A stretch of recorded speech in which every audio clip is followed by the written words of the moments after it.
Eu sou Marcelo Carvalho. No vídeo de hoje eu vou falar sobre métricas de avaliação de modelos de Machine Learning. Eu vou estar no capítulo 9 do livro Tidy Modeling with R do Max Kuhn e da Julia Silg. Nos vídeos anteriores eu falei sobre a arrumação dos dados, a variável de resposta, aqui a separação entre treino, validação e teste, a reamostragem, a especificação do modelo, o workflow, pré-processamento. E no vídeo de hoje eu vou falar sobre métricas de avaliação de modelos que a gente vai usar nas etapas de tuning e validação. Então, se a gente pega aqui o livro, a gente vai ver que no capítulo 9 ele já vai entrar falando aqui sobre a importância da escolha das métricas e as diferenças entre elas. Então a gente tem aqui duas métricas de regressão, uma Root Mean Square Error, que é muito utilizada, e a gente vai ter o R-squared, ou R quadrado, ou o coeficiente de determinação, que é uma métrica conhecida, mas não muito utilizada em modelos, ok? Então a gente vai ter aqui o valor observado, né, o real, e aqui a gente vai ter o valor previsto pelo modelo. O ideal é que os pontos ele percorram o mais próximo possível essa reta pontilhada aqui na diagonal. Então a gente vai ter aqui que ele vai comentar aqui no livro aqui embaixo também, a variabilidade entre nessa métrica aqui, então a gente vai ter a variabilidade desses pontos, mais uma certa uniformidade na direção da reta. Por outro lado, a gente vai ter aqui no R quadrado, a gente vai ter uma correlação mais próxima, né, mais apertada, que a gente vê pela concentração dos dados aqui, mas a gente vai ter o problema de cauda aqui, que né, visualmente a gente já vê que está torta em relação à reta pontilhada. Okay? Então aqui ele expressa um pouco a ideia da diferença entre as métricas e também da importância da escolha da métrica correta em um modelo de previsão.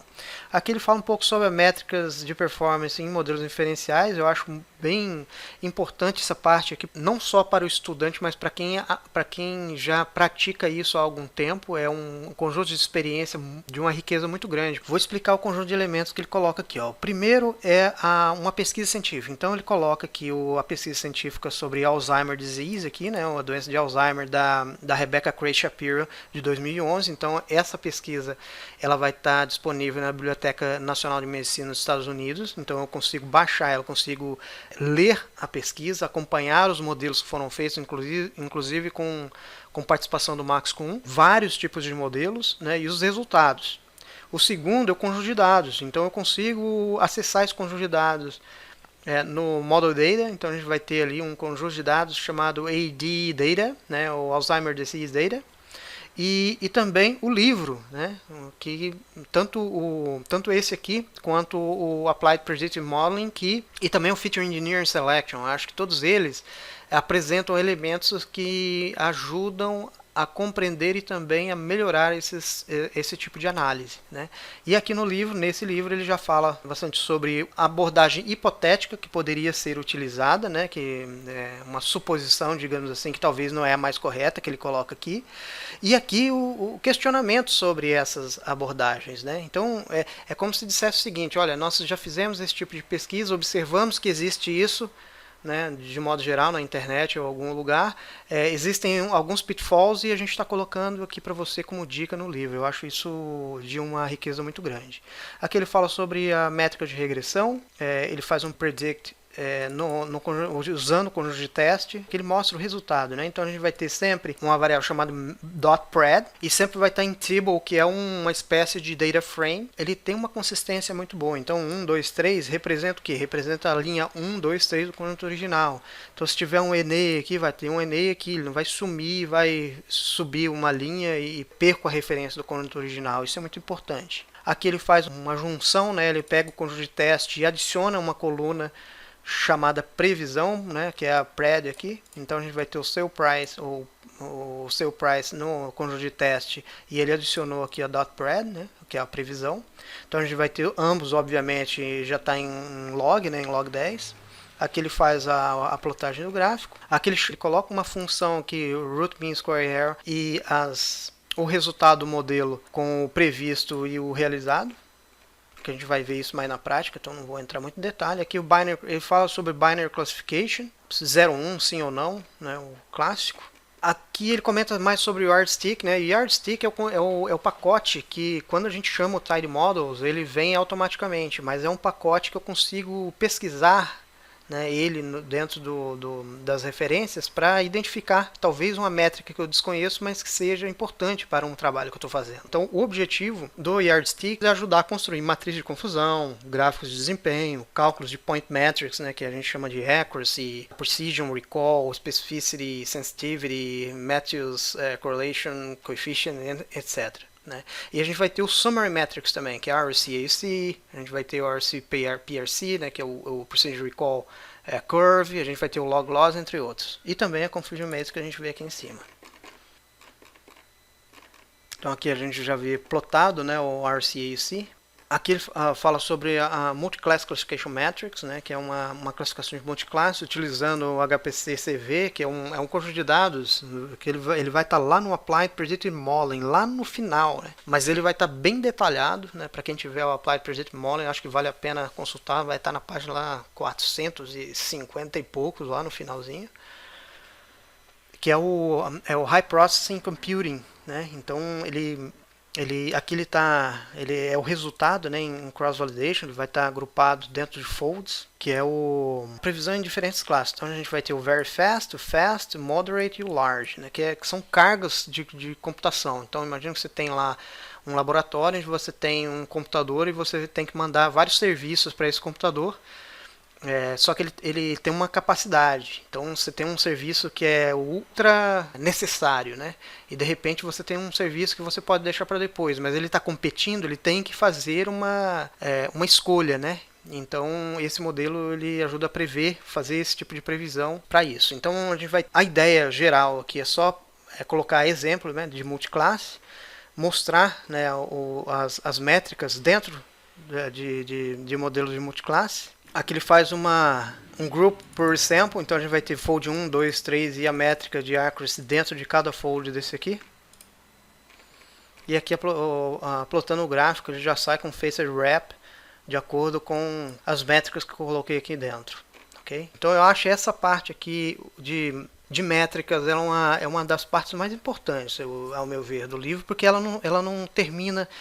Isso aqui é um passo, né? Mas a quantidade de métricas que tem para eu estar avaliando e estudando ela é muito grande, né? E é uma das partes mais importantes no desenvolvimento de modelos. Então eu fiz aqui uma apresentação, falar um pouco sobre um pouquinho mais de detalhes sobre métrica. Então a gente vai ter aqui o modelo que a gente vai estar usando é um modelo supervisionado, e quando eu falo modelo supervisionado ou supervised learning, eu estou dizendo que eu estou atribuindo uma tarefa específica para esse modelo, né? Eu estou dando, na estatística a gente chama que esse modelo tem uma variável dependente, ele tem uma variável de resposta, uma variável de interesse e uma variável de desfecho, ok?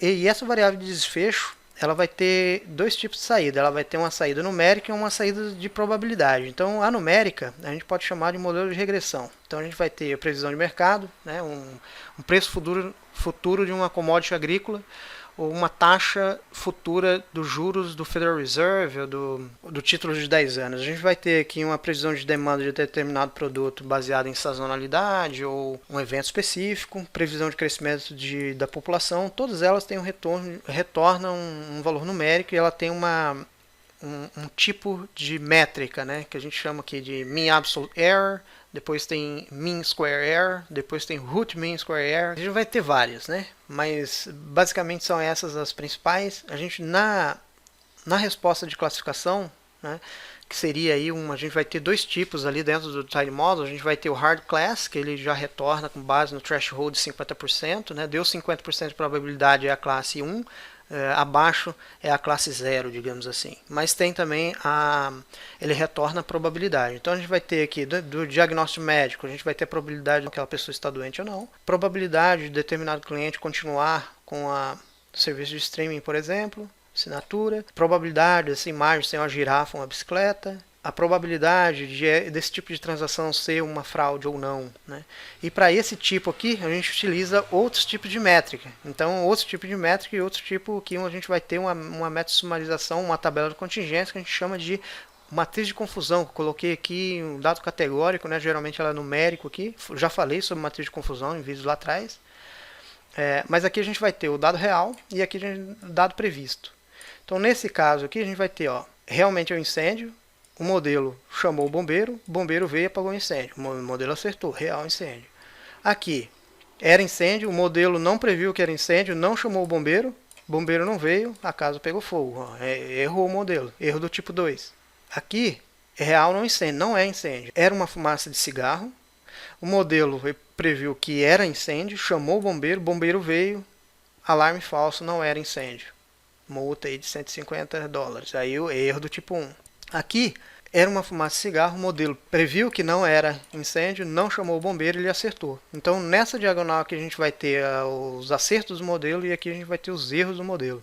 Okay? Então nesse tipo de tabela aqui a gente já faz uma série de métricas como acuracidade, como sensibilidade, precision, recall e etc.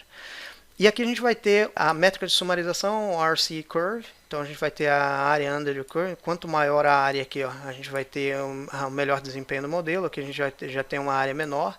Aqui a gente não tem área nenhuma, então o modelo é bem ruim. Tá? Então só para exemplificar como que essa curva aqui ela é desenhada, imagina que eu tenho 50%, então aqui ó, deveria ser tudo verde e aqui deveria ser tudo vermelho. Né? Então aqui é 0, score 0 e aqui é 1. Ou sim ou não, passa ou não passa. Não, vamos imaginar aqui, ó. Então, 1, 2, 3. No 4 ele errou. 1, 5, 6, 7, 8, 9. No 10 ele errou. 11, 12, 13. E aqui, 1, 2, 3. Ele errou no 4. 5, 6 e ele acertou. Então, essa aqui é a minha área abaixo da curva. Ok? Então, essa aqui é digamos que é a forma com que o RCAC avalia o modelo. Aqui tem false positivo e aqui tem true positive.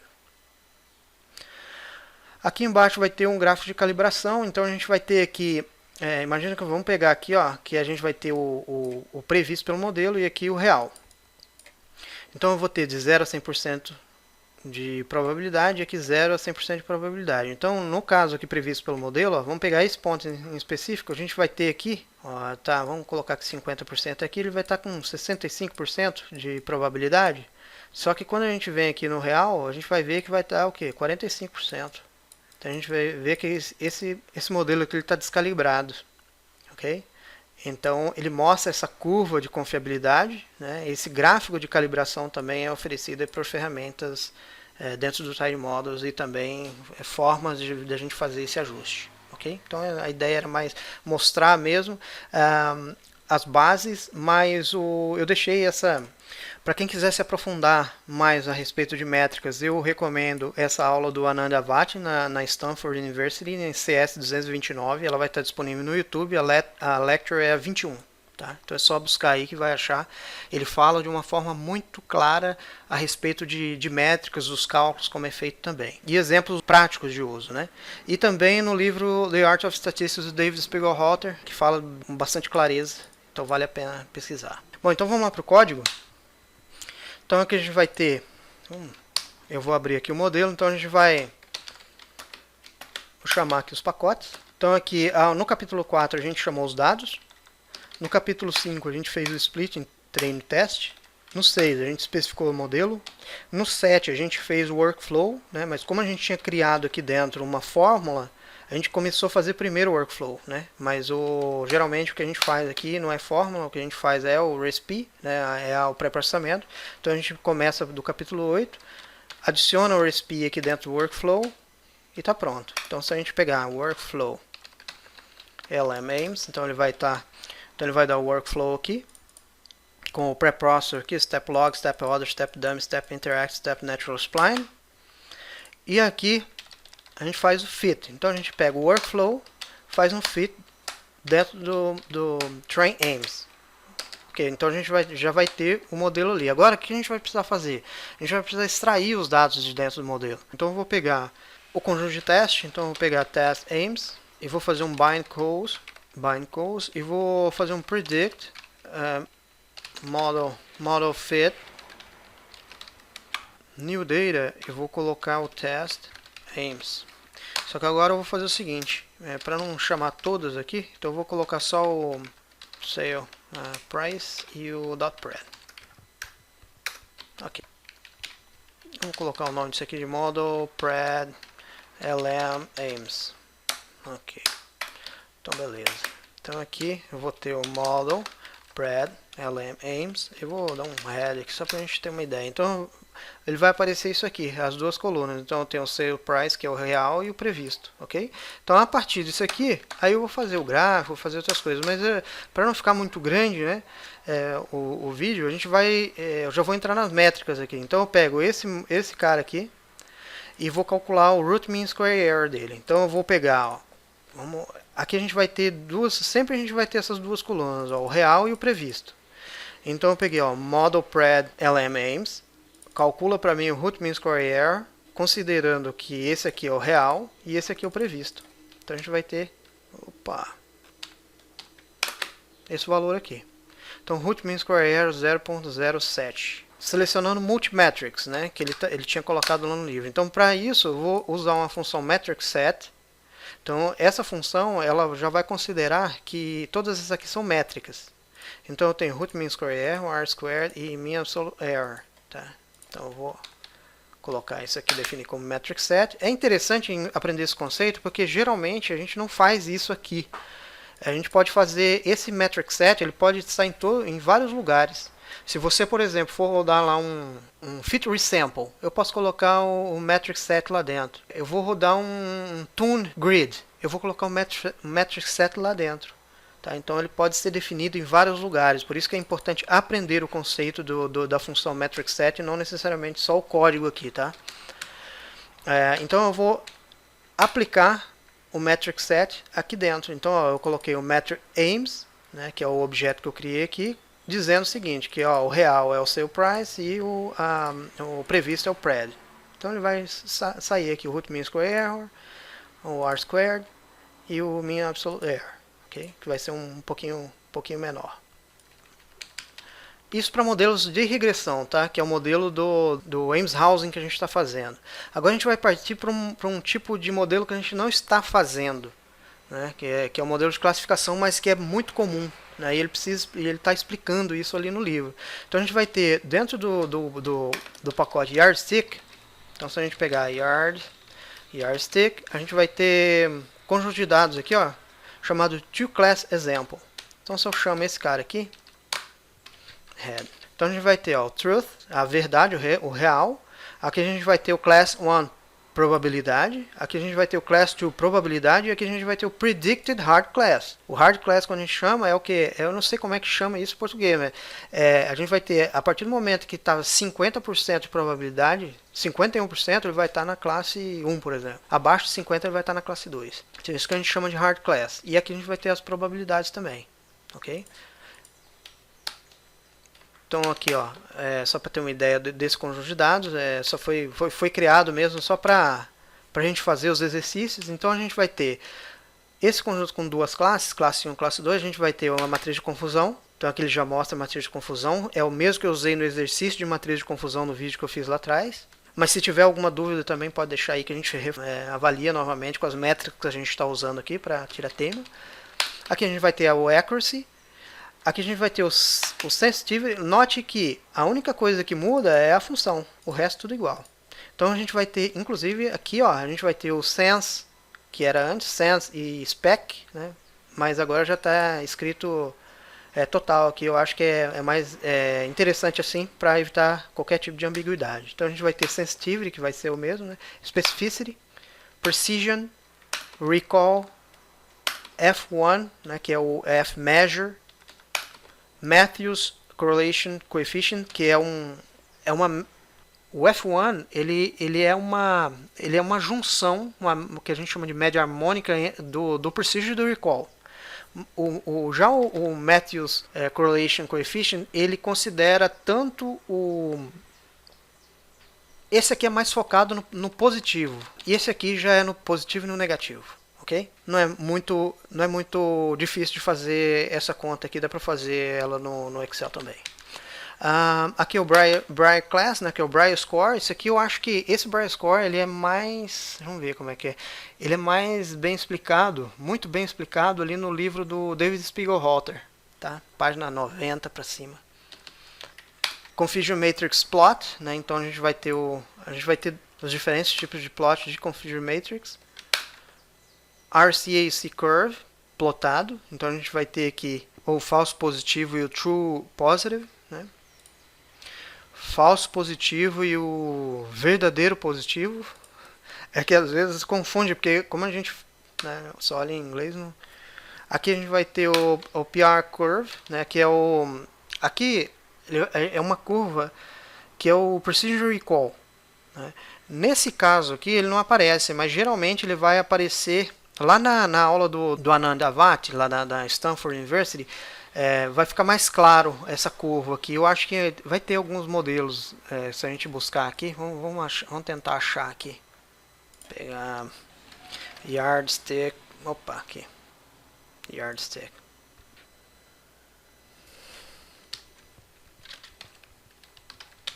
Curve. Vamos ver se a gente acha se tem algum exemplo aqui. Ah, esse aqui, ó. Aqui. Esse aqui eu acho que ficou mais claro. Porque ele faz, ele faz um backup aqui, ó. Ele volta, tá vendo? Porque você teve aqui uma perda aqui, mas você tem um ganho ali em cima, então ele dá essa volta aqui, ó. Ele tem essa característica, o gráfico, ok? Que aqui não apareceu, mas geralmente nos casos mais práticos assim, ele aparece bastante. Então aqui a gente vai ter o multiclass, que o interessante aqui é que ele faz um agrupamento por sample. Então eu peguei aqui esse cara aqui, ó, se eu buscar aqui, ele vai ter um cross validation, né? Então ele vai estar separado por folds, né? E aqui eu faço um agrupamento por folds, né? Colocando aqui o resample, e faço autoplotting. Então, cadê, ó? Vamos pegar. Aqui eu acho que fica mais fácil de entender. Então eu tenho fold 1, aqui eu tenho tenfold cross validation. Aqui eu tenho o tipo de métrica. Aqui eu tenho o estimator, que é interessante que esse estimator aqui, ó, ele vai mudar conforme o tipo de modelo que eu estou usando, né? Se ele for um binary, você vai ver que ele vai estar binary aqui, ó. Aqui é no caso multiclass. Ele mudou também. Aqui eu já vou ter o Briar Score.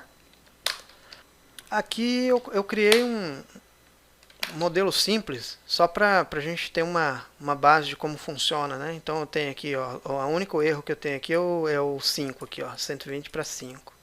Então a gente vai ter o mean absolute error, root mean square error. Quando eu pego o mean absolute error, é como se eu dissesse o seguinte, ó, aqui eu tenho 5 de erro, tá vendo? Então o que eu vou fazer? Eu vou pegar esse 5 dividido por 4. Então vai dar 1,25, que é exatamente isso aqui. Ok? R square, percentage error, CCC e assim por diante. Mais para treinar. Aqui vai ser mais para calibration. Então a gente vai ter um pacote chamado probably. No conjunto de dados vai ter aqui, ó, o segment logistics. Então a gente vai ter o pred poor, o pred good e e o hard class, né? Então eu vou pegar um calibration plot. Então ele vai sair aqui. Aqui eu tenho um logistic plot. Aqui eu tenho um pacote chamado Runaway. Eu acho que isso aqui vale para quem quiser se aprofundar, que é uma coisa um pouco mais avançada. Então às vezes eu não vou entrar muito no detalhe aqui, que ele permite a visualização da performance de modelo de previsão. E aí eu achei bem interessante. Vai ter não vou me aprofundar aqui, mas vou mostrar as bases. O vídeo vai estar disponível no YouTube também. Então o pacote foi feito pelo Karandeep Singh, pelo Sean Mayer, pela Kiran Sekera e participação do Daniel Solberg também. A apresentação no vídeo foi feita pela Jin Tsao. E o nome do vídeo é An R Package to Visualize Prediction Model Performance. Okay? Que vai ter o Runaway aqui na frente. Runaway. Então eu vou chamar o pacote. Eu vou verificar os dados que tem aqui dentro. Tem dois tipos de dados. Dois tipos de resultado. Então aqui vai ter o Single Model Dataset. Então vai ter a estrutura, ó, Outcome e Predict. Então aqui é o real e aqui é a previsão de probabilidade. Aqui também é probabilidade, né? 0% e 100%.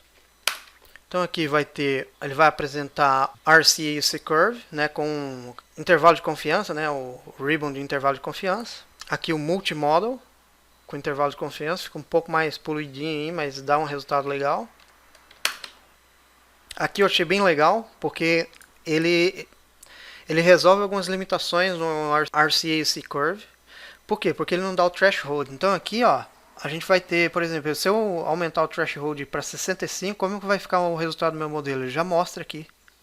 Então isso é bem interessante, né? Então a gente vai ter as métricas sensitivity, specificity, positive predictive value e negative predictive value também. Aqui o threshold para multi-models, né?